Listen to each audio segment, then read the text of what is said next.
अच्छा, mass defect.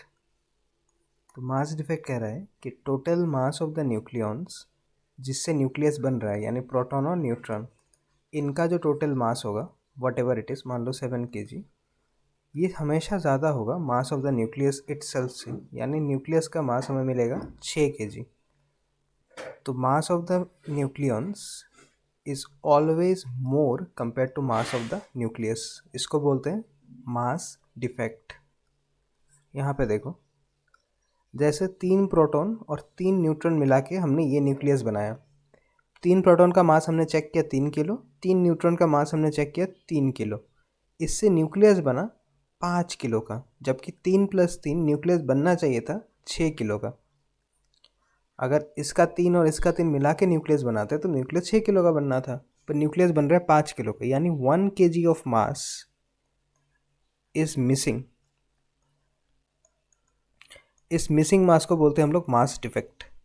अब यहाँ पे देख लो, जैसे कि एक एटॉम है, तो प्रोटॉन नंबर को हम Z से डिनोट करते हैं, and A gives me the total number of proton and neutron. यहाँ पे Z 3 है, तो प्रोटॉन प्लस न्यूट्रॉन मिला के कितने हैं, 1 2 3 4 5 6, तो A विल बी माई 6। यानी mass number is 6 and proton number is 3, 1 2 3। Number कह रहा हूँ, वेट नहीं, Z इज 3, 1 2 3। तो देयरफॉर न्यूट्रॉन का नंबर क्या होगा? देखो, अब हमें पहले ही पता है A means proton number plus neutron number equals to 6। अब प्रोटॉन नंबर कितना है मेरे पास, 1 2 3, यानी Z नंबर। प्रोटॉन नंबर मेरे पास 3 है, जो कि Z नंबर होता है। Z gives the number of proton. तो 3 + n = 6, तब n = 6 - 3।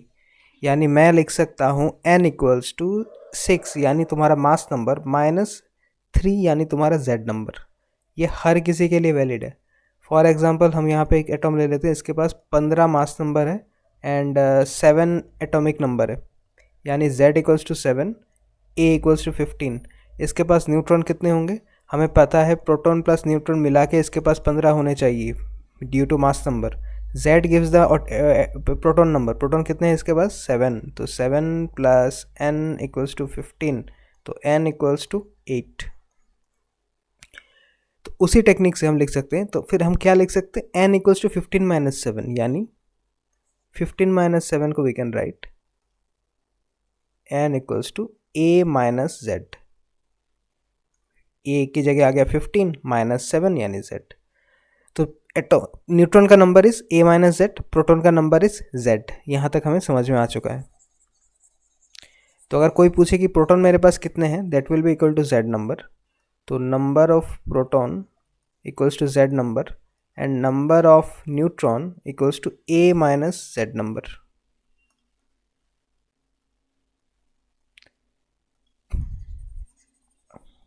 अब वापस स्टोरी में आऊँ।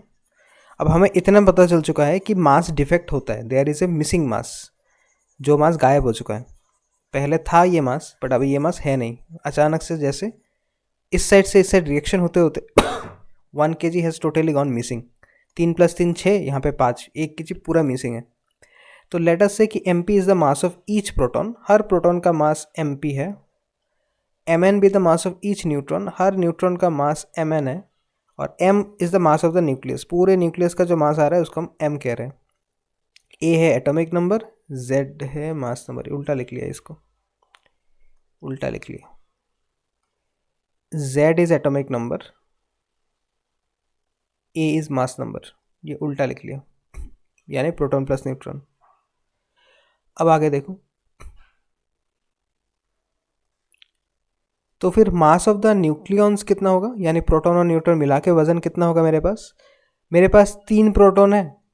फिलहाल मेरे पास 3 प्रोटॉन है और हर प्रोटॉन का मास mp है। तो टोटल मास ऑफ प्रोटॉन कितना होगा, 3 × mp, प्लस न्यूट्रॉन मेरे पास 3 है और कितने हर न्यूट्रॉन का मास कितना है, mn, तो हर न्यूट्रॉन का मास mn। तो यही चीज़ हम यहाँ पे लिख रहे हैं। प्रोटॉन का नंबर इज z, तो z × mp प्लस न्यूट्रॉन का नंबर होता है a - z, तो a - z × mn। अब मास डिफेक्ट यानी कितना मास मिसिंग है वो कैसे निकाल रहे थे अभी तक, 3 + 3 - 5, आंसर कितना आ रहा था, 1 kg। यानी इसको मिला के 6 kg हो रहा था। और मुझे 5 kg मिल रहा था, 1 kg मिसिंग है, तो वही हमने यहाँ पे किया। 3 + 3, ये देखो, इसका 3, इसका 3, this is 3 kg, this is 3 kg, so 3 + 3 - m यानी 5 kg। तो हमने बेसिकली ये वाला इक्वेशन लिखा है, 3 + 3 - 5 = 1 kg मिसिंग। तो वो मिसिंग मास निकालने का फॉर्मूला यहाँ पे आ गया। तो फिर वो हो गया मास डिफेक्ट यानी माई मिसिंग मास। इस पे आ गया हमारा मिसिंग मास। तो ZMP + AZMN हो गया न्यूक्लियॉन्स का मास, प्रोटॉन प्लस न्यूट्रॉन दोनों मिला के 6 किलो, माइनस न्यूक्लियस का मास 5 किलो, तो हमें मिल गया मिसिंग मास। और यही मिसिंग मास कन्वर्ट हो जाता है एनर्जी में in the form of EB = ΔM/mc², यानी वो वाला फॉर्मूला E = mc²। जो भी मिसिंग मास होगा, जैसे इस केस में मिसिंग मास कितना था, 1 किलो का, 6 से 5 हो गया, 1 किलो मिसिंग, तो 1 × c² will give me the energy I require, large amount of energy। तो ये एनर्जी हमें मिल गया। अब ये एनर्जी है कहाँ पे? ये वही एनर्जी है जो न्यूक्लियस के अंदर सबको बांध के रखता है। हमें पहले ही पता है कि न्यूक्लियर फोर्स बहुत स्ट्रांग होता है, और प्रोटॉन प्रोटॉन के रिपल्शन के बाद भी इनको ये दोनों आपस में रिपेल करते हैं, स्टिल इन सबको अंदर बांध के रख पाता है। प्रोटॉन प्रोटॉन न्यूट्रॉन सबको अंदर बांध के रख पाता है। ये जो एनर्जी इसको मिलता है ना सबको अंदर बांध के रखने के लिए, this energy comes from this missing mass. ये मिसिंग मास ने जो उसको एनर्जी दिया है ना, दैट एनर्जी ही uses to keep all of them inside the nucleus. इन सबको न्यूक्लियस के अंदर बांध के रखने के लिए it uses this energy to keep everyone inside the nucleus. तो अगर ये एनर्जी कम होगा तो तुम्हें रोक के रखने का भी एनर्जी कम होगा। अगर ये एनर्जी बहुत ज़्यादा होगा तो तुम्हें रोक के रखने का कैपेसिटी भी बहुत ज़्यादा होगा। अब इसके बाद आएंगे न्यूक्लियॉन्स और प्रोटॉन्स की स्टोरी में।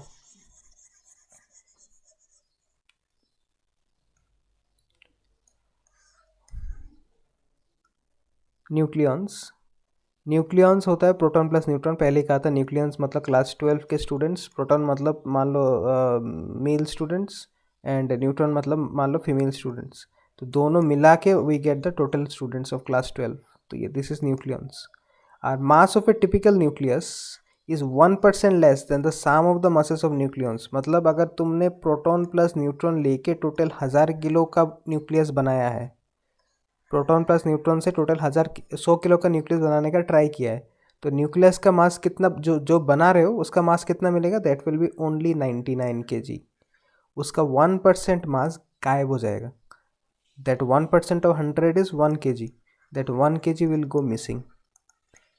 ये कुछ ऐसा है कि मान लो तुमने ट्राई किया है केक बनाने का, तो जस्ट मान लो कि तुमने यहाँ पे इंग्रेडिएंट वन लिया है और इंग्रेडिएंट 2 लिया है, दोनों से तुम you are making a cake. अब हो ये रहा है कि इंग्रेडिएंट का मास, अगर इसका मास 3 किलो ले रहे हो और इसका मास 3 किलो ले रहे हो, तो तुम्हें 6 किलो मिलना चाहिए मिक्सचर पे, बट हमें 6 मिल नहीं रहा है, हमें मिक्सचर मिल रहा है 5 किलो का। वो 1 किलो मास कहीं पे मिसिंग हो रहा है, और that missing mass converts into energy, और उस एनर्जी को हम बोलते हैं बांध के रखने का एनर्जी और बाइंडिंग एनर्जी। तो वो मिसिंग मास ही तुम्हें ये बाइंडिंग एनर्जी दे रहा है। अब बाइंडिंग एनर्जी क्या है, फिर से सुन लो। Binding energy is the energy, missing mass यानी वो गायब हुआ मास, तो binding energy is the energy जो न्यूक्लियस यूज़ करता है सारे प्रोटॉन्स को अपने अंदर बांध के रखने के लिए। तो फिर न्यूक्लियस ने इस प्रोटॉन और इस प्रोटॉन को बांध के रखा है आपस में विथ एनर्जी ऑफ मान लो 10 न्यूटन। 10 न्यूटन के फोर्स से इसने इसको और इसको अंदर बांध के रखा है। अब अगर इसको मुझे न्यूक्लियस के कैप्चर से हटाना है, तो मुझे भी बाहर से 10 न्यूटन ही देना होगा ताकि मैं इस वाले 10 न्यूटन को कैंसिल कर सकूं। So this is also the energy nucleus has to bind all the nucleons inside it is called binding energy. माने इस 10 न्यूटन को भी बाइंडिंग एनर्जी बोलेंगे, या फिर हम घुमा के कह सकते हैं कि energy that we give, that we provide, you as a human, that you provide to break this bond या to separate the proton is also binding energy. दोनों सेम ही तो वैल्यूज हैं, ये भी 10 न्यूटन होगा तो ये भी 10 न्यूटन होगा। कोई एक और एग्जांपल ले लो, एक न्यूक्लियस है उसके अंदर प्रोटॉन और प्रोटॉन को बांध के रखा है विथ एनर्जी 50 न्यूटन, तो उसको तोड़ने के लिए बाहर से कितना देना होगा, 50 न्यूटन। सो हम कह सकते हैं कि energy with which the nucleus is binded the protons together is called binding energy, या फिर the energy required to separate the protons is also called binding energy. दोनों एक ही वैल्यूज देंगे तुम्हें, ठीक है। तो ये वो वाला बात हो गया।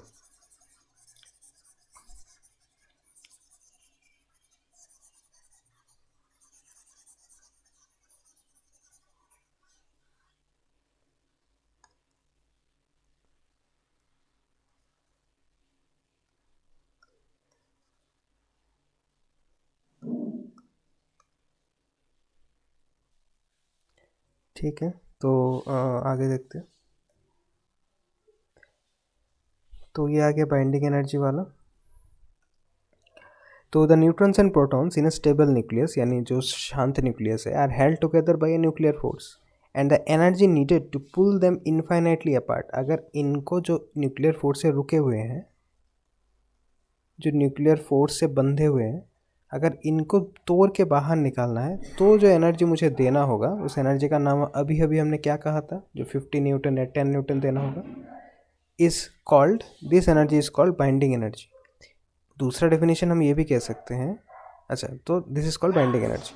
या फिर हम कह सकते हैं कि एनर्जी जिससे ये दोनों बंधे हुए हैं वो भी बाइंडिंग एनर्जी ही है, because these two are the same thing. ठीक है, तो तुम अपने हिसाब से डेफिनेशन जो भी लिखो, तो बोथ आर करेक्ट। ये दोनों बुक के ही डेफिनेशन है, मैंने खुद से नहीं डाला हुआ है कहीं से। So let's go to the next part. The binding energy of the nucleus में be defined as energy equivalent to mass defect. ये बाइंडिंग एनर्जी आता कहाँ से है? ऑब्वियसली हवा से तो नहीं निकला होगा, इट इज़ नॉट मैजिक। तो बाइंडिंग एनर्जी आता कहाँ से?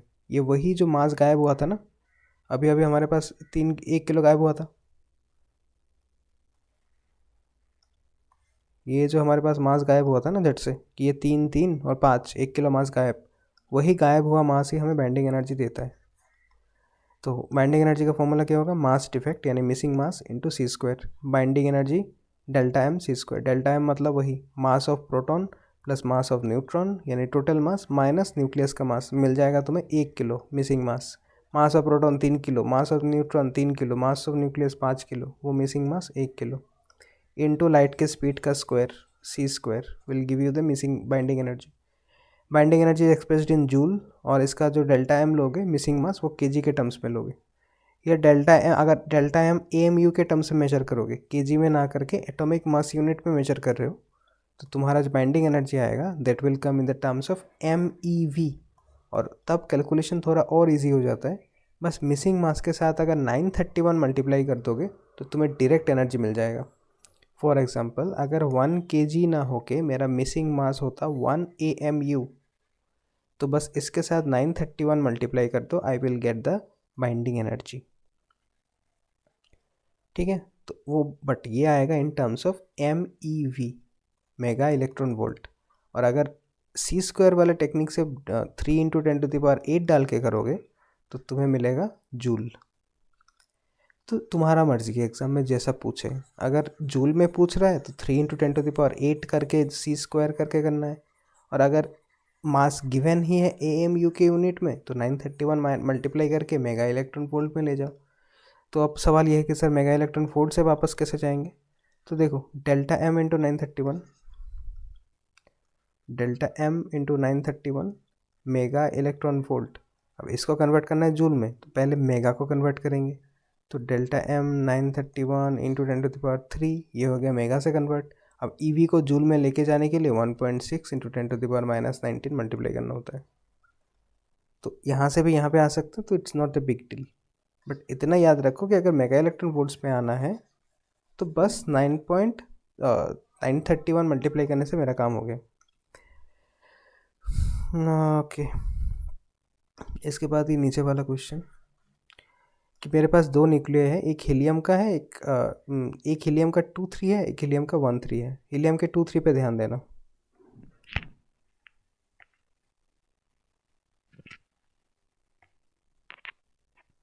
ध्यान से हीलियम के 2-3 वाला देखो। हीलियम के 2-3 वाले में मास नंबर है 3, यानी प्रोटॉन और न्यूट्रॉन मिला के मेरे पास 3 होने चाहिए, और प्रोटॉन मेरे पास कितना है, 2। तो अगर प्रोटॉन मेरे पास 2 है तो न्यूट्रॉन कितने होंगे, neutron will be 3 - 2 1।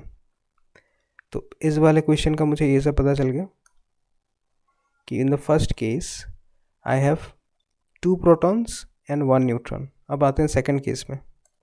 Second case का मास नंबर है 3, यानी proton plus neutron equals to 3। Proton कितने हैं मेरे पास, 1। तो न्यूट्रॉन कितने होंगे, ये 1 है, तो 3 - 1 2। अब मुझे पता है कि दोनों के पास कितने प्रोटॉन्स हैं, कितने न्यूट्रॉन्स हैं। अब they have the same mass number, दोनों का मास नंबर सेम है 3 3। बट He23 पे there are 2 protons and 1 neutron, यह अभी निकाला हमने। And Ag13 has 1 proton and 2 neutron, ये भी अभी निकाला। The repulsive force between protons is missing in He31। अब He21 पे देयर आर 2 प्रोटॉन्स। अच्छा रेड से बनाते हैं तो तुम लोग को समझ में नहीं। पहले इस रेड वाले का न्यूक्लियस ड्रॉ करते हैं। रेड वाले के न्यूक्लियस में there is 2 protons and 1 neutron, and the green one there is 1 proton and 2 neutron। Obviously neutron के पास कोई चार्ज नहीं होता तो इसमें कोई रिपल्शन नहीं है, एक ही प्रोटॉन है तो there is no repulsion. But इसमें जाओगे तो इसमें 2 प्रोटॉन्स है, यानी बोथ आर पॉजिटिवली चार्ज्ड, तो यहाँ पे तुम्हें रिपल्शन मिलेगा। तो वही क्वेश्चन कह रहा है कि इन H31 इन He13 यानी इस वाले के केस में the repulsive force is missing, repulsive force between proton is missing in case of He13, यानी इस वाले के केस में प्रोटॉन के बीच में रिपल्सिव फोर्स मिसिंग है। So the binding energy is greater. तो ये हमेशा याद रखना, अगर रिपल्शन कम होगा तो तुम इजीली किसी चीज़ को रोक के रख सकते हो, बिकॉज ये आपस में नहीं लड़ रहे हैं। So if they are not fighting between them तो उनको ईजिली कैप्चर करके रख सकते हो।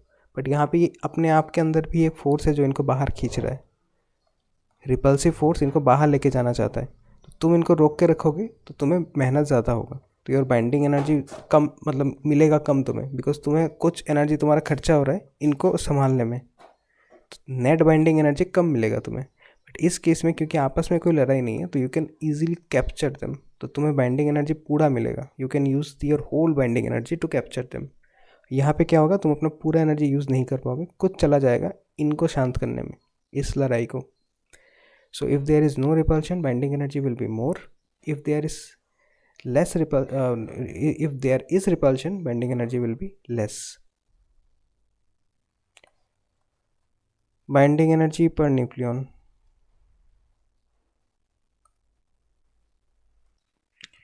आगे है बाइंडिंग एनर्जी पर न्यूक्लियन। तो देख लो बाइंडिंग एनर्जी पर न्यूक्लियन, मान लो कि एक एटम है, इसके अंदर 1 प्रोटॉन है, 2 प्रोटॉन है, 3 प्रोटॉन है, 1 न्यूट्रॉन है, 1 न्यूट्रॉन है। तो टोटल न्यूक्लियन कितने होंगे मेरे पास, 3 प्रोटॉन है और 2 2 न्यूट्रॉन्स है। तो टोटल इसमें 5 न्यूक्लियॉन्स है। और मान लो इस टोटल एनर्जी इस न्यूक्लियस का है 50 जूल, यानी जो बांध के रख रहा है ये न्यूक्लियस इन सबको, कितने एनर्जी से, 50 जूल्स। अब 50 joule is the total energy, तो 50 जूल को बोलेंगे बाइंडिंग एनर्जी। और न्यूक्लियन है मेरे पास 5, तो पर न्यूक्लियन के पास कितने एनर्जी होगा फिर, 50 जूल डिवाइडेड अमंग 5 पीपल, तो हर किसी को कितना मिलेगा, 10 10 10 10 10। तो this 10 is called binding energy per nucleon, यानी total binding energy divided by nucleon का नंबर, यानी नंबर ऑफ न्यूक्लियंस। न्यूक्लियंस मतलब प्रोटॉन और न्यूट्रॉन, तो number of nucleons. Binding energy divided by number of nucleons, तो बाइंडिंग एनर्जी हो गया तुम्हारा 50 divided by number of nucleons, कितने हैं मेरे पास, 1 2 3 4 5 डिवाइडेड बाय 5, तो 50 divided by 5 will give you 10। तो इसको बोलते हैं बाइंडिंग एनर्जी पर न्यूक्लियन। तो फॉर्मूला यहाँ पे दिया हुआ है, per nucleon is the total binding energy divided by mass number, यानी number of nucleons, proton plus neutron. तो ये हर केस में डिफरेंट होगा, जैसे किसी केस में देयर आर 3 पीपल, इन किसी केस में देयर आर मल्टीपल पीपल, ठीक है। तो यहाँ पे 5 है, यहाँ पे 3 है। मान लो मेरे पास टोटल एनर्जी इस केस में है 15, इस केस में भी है 15। तो यहाँ पे पर न्यूक्लियन को कितना मिल रहा है? 15 डिवाइडेड बाई 1 2 3 यानी 5 5 5। यहाँ पे 15 डिवाइडेड बाई 1 2 3 4 5, 15 डिवाइडेड बाई 5, तो हर किसी को मिल रहा है 3 3 3 3 3। तो this is called new binding energy per nucleon.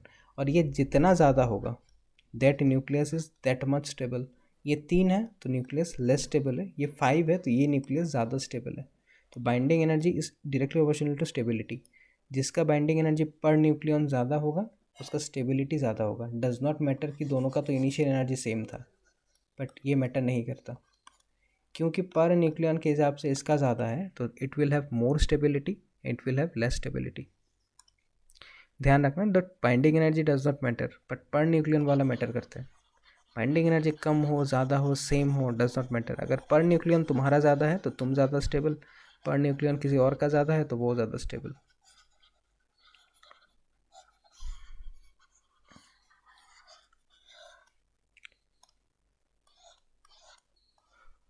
तो ये हो गया बाइंडिंग एनर्जी पर न्यूक्लियन का ग्राफ। अब इस ग्राफ को एक सुन लो एक बार, नॉट दैट कॉम्प्लिकेटेड। तो हमने क्या किया, पीरियोडिक टेबल के सारे एलिमेंट्स को, पीरियोडिक टेबल में जितने भी एलिमेंट्स हैं सब एलिमेंट्स का हम लोगों ने separately binding energy per nucleon calculate किया, करके उनके वैल्यूज़ को इस ग्राफ में प्लॉट किया। करके हमें इस ग्राफ से कुछ इंटरेस्टिंग वैल्यूज़ मिले। इस ग्राफ का वाई एक्सिस हमें बाइंडिंग एनर्जी पर न्यूक्लियन देता है और इसका एक्स एक्सिस हमें मास नंबर देता है हर एलिमेंट का। जैसे हाइड्रोजन का 1 ग्राम, हीलियम का 4 ग्राम, इस तरह जैसे सोडियम का 23 ग्राम, तो दैट इज़ मास नंबर। इस तरह से यहाँ पे मास नंबर है, यहाँ पे बाइंडिंग एनर्जी पर न्यूक्लियन। अब इस ग्राफ से देखोगे तो दिस वैल्यू यहाँ पे 4 है ना, तो दिस इज समवट 4। तो 4 से जितने भी कम वैल्यूज़ हैं जैसे 3 2 कुछ भी हो, उनके वैल्यूज़ यहाँ पे कहीं पे लाई करते हैं, यानी लेस देन 1, एनर्जी 1 से भी कम है। तो जिन लोगों का 4 से भी कम होगा मास नंबर, इनका एनर्जी बहुत कम होगा, वेरी लेस। तो देखो यहाँ से हमें कुछ कहानी मिलेंगी। अगर 4 से कम है तो your energy is very less. हमें यहाँ पे दिख रहा है 4 से जो कम है इनका एनर्जी यहाँ पे कहीं पे लाई करता है। फिर 4 के बीच से देखो, 4 से स्टार्ट करते हैं, 4 वाले यहाँ पे एनर्जी 1 है, फिर झट से ये टूट के चले गए, फिर ये बढ़ के अचानक से 7, देन 6 के समथिंग, देन फिर बढ़ रहा है 6 7 8 8.9 9 9 पॉइंट समथिंग, एंड फिर it reaches the top of the chart, माने ऑलमोस्ट 10 के 9 के क्लोज चला गया। ये सब हो गया अप टू 20। सिर्फ 4 से लेके 20 के बीच में, ये ग्राफ के एकदम नीचे से, ग्राफ के पूरे बॉटम से it has reach the top of the graph. यानी हम कह सकते हैं 4 से 20 तक it is rapidly increasing, it is rapidly increasing because छोटे से डिस्टेंस में ये यहाँ से यहाँ तक पहुँच गया है। फिर 20 से हम 40 पे जाएंगे तो ये वाला लाइन 50 का है, तो 40 विल बी हियर। तो 20 से 40 पे अगर ध्यान दोगे तो ये 20 मान लो एंड दिस इज़ योर 40। थोड़ा यहाँ पे लेते हैं तो तुम्हें समझने में भी ईजी होगा। 40 यहाँ पे मान लो, देखो 20 से 40 तक this graph is slightly increasing, हल्का हल्का इंक्रीज हो रहा है ग्राफ, नॉट वेरी मच, हल्का सा ग्राफ में इंक्रीज आ रहा है। सो हम बोलेंगे कि 21 से या 20 से या 21 से बोल लो, 20 तो हो गया यहाँ पे, तो हम 21 से चलते हैं। 21 से 40 तक ग्राफ में ग्रेजुअल इंक्रीज है, ग्राफ में ग्रेजुअल इंक्रीज है, खूब ज़्यादा जंप नहीं है, धीरे धीरे बढ़ रहा है। एंड आफ्टर यहाँ पे ध्यान दो, ऑलमोस्ट 40 से लेके तुम्हारा 120 यानी यहाँ तक ये 120 होगा, ये 100 और 150 है ना, तो यहाँ पे कहीं पे होगा 120। 120 तक देखो ग्राफ ऑलमोस्ट कांस्टेंट है, it is almost like a straight line, graph is almost like a straight line. Exact नहीं है, मैं तो कह रहा हूँ एग्जैक्ट नहीं है, but graph is almost like a straight line. तो हम यहाँ पे लिखेंगे कि फ्रॉम 41 से लेके 120 ग्राफ इज ऑलमोस्ट कांस्टेंट। ध्यान रखना हम ऑलमोस्ट लिख रहे हैं बिकॉज हमें दिख रहा है कि थोड़ा चेंज है, बट 120 के बाद से क्या हो रहा है, 120 के बाद जितने भी बड़े बड़े नंबर्स में जा रहे हो, 123, 150, 200, 250, 300, ये सारे वैल्यूज़ धीरे धीरे कमना स्टार्ट हो रहा है। ये ग्राफ अब नीचे आना स्टार्ट हुआ है और ये नीचे आता जाएगा, यानी 120 से ऊपर हम जितना जा रहे हैं ग्राफ इज़ डिक्रीजिंग, यानी एनर्जी सबका कम होता जा रहा है। तो 4 से नीचे सबका एनर्जी बहुत कम है बिकॉज ये यहाँ पे लाई करते हैं। 4 से लेके 20 तक ये एनर्जी झट से बढ़ना स्टार्ट होता है, एक से जंप मार के यहाँ पे, यहाँ से जंप मार के यहाँ पे, यहाँ से यहाँ पे, यहाँ से jump jump jump jump jump. तो 1 से 20 के बीच में ये ग्राफ के एकदम बॉटम से टॉप तक चला जाता है। तो इट रैपिडली इंक्रीजेस। 20 से 40 में ग्राफ ग्रेजुअली इंक्रीज करता है एनर्जी, तो 20 से 40 में एनर्जी का उतना इंक्रीज नहीं है। और 40 से 120 के बीच में जितने भी लाई करते हैं पीरियडिक टेबल में, मतलब मास नंबर 40 से लेके मास नंबर 120 तक जितने भी पीरियडिक टेबल में लाई करते हैं उनका एनर्जी ऑलमोस्ट कांस्टेंट है। और 120 के ऊपर जितने भी लोग हैं पीरियडिक टेबल में, इनका एनर्जी धीरे धीरे घटता जाता है। जितना मास नंबर बढ़ेगा एनर्जी कम होता जाएगा। तो जितने भी पीरियडिक टेबल में है जिनका 4 एटॉमिक मास नंबर से नीचे आ रहे हैं उनका एनर्जी बहुत कम है। 4 से 20 तक 20 तक जो आते हैं उनका एनर्जी झट से बढ़ता है। 20 से 40 तक की एनर्जी ऑलमोस्ट सेम है, और 20 से 40 तक ग्रेजुअली इंक्रीज होता है, और 40 से 120 तक ऑलमोस्ट सेम मिलेगा। 120 के बाद इट कीप्स ऑन डिक्रीजिंग। तो ये पूरा कहानी मैंने यहाँ पे लिख के दिया है,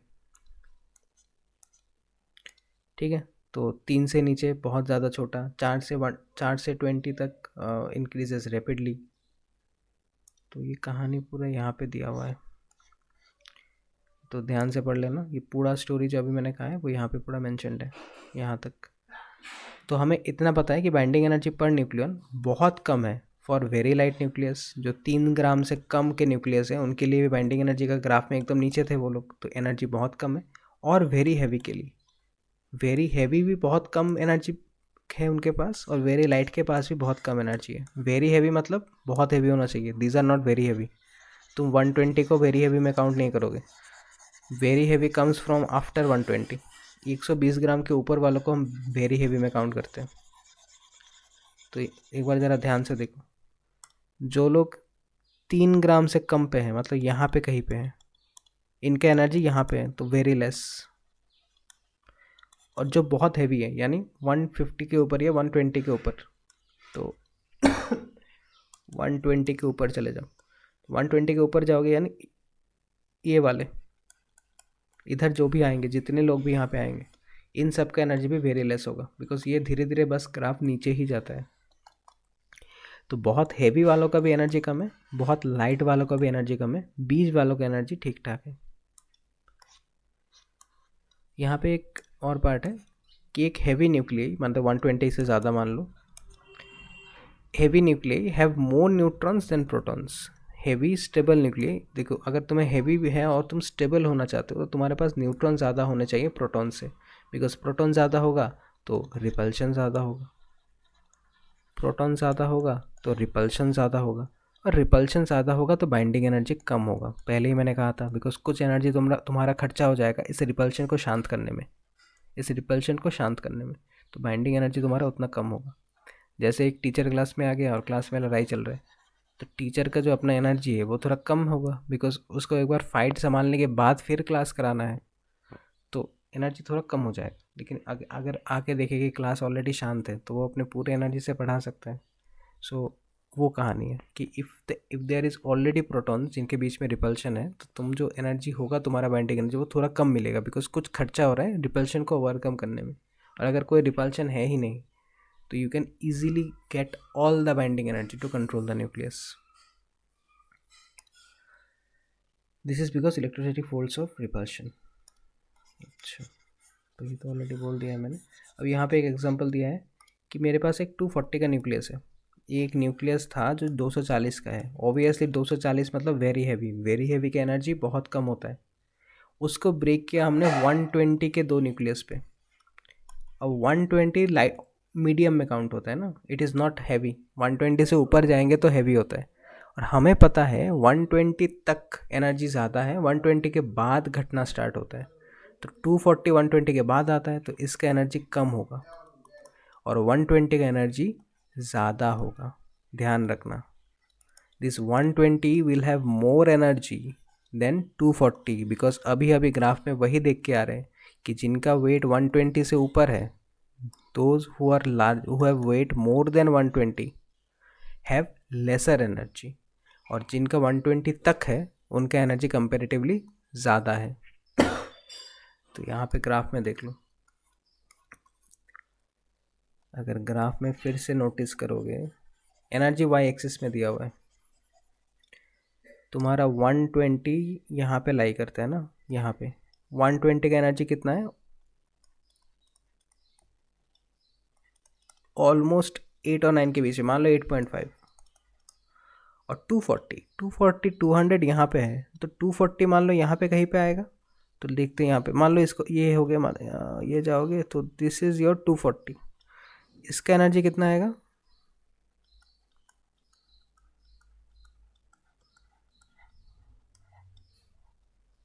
देखो 7 पॉइंट समथिंग, 7 पॉइंट समथिंग 1 या 2 कुछ। तो इसका एनर्जी आ रहा है 7.1, इसका एनर्जी आ रहा है 8.5, obviously it is much much more. तो तुम्हारा 120 का एनर्जी बहुत ज़्यादा होगा कंपेयर टू तुम्हारा 240। याद रखना ये सब चीज़ें।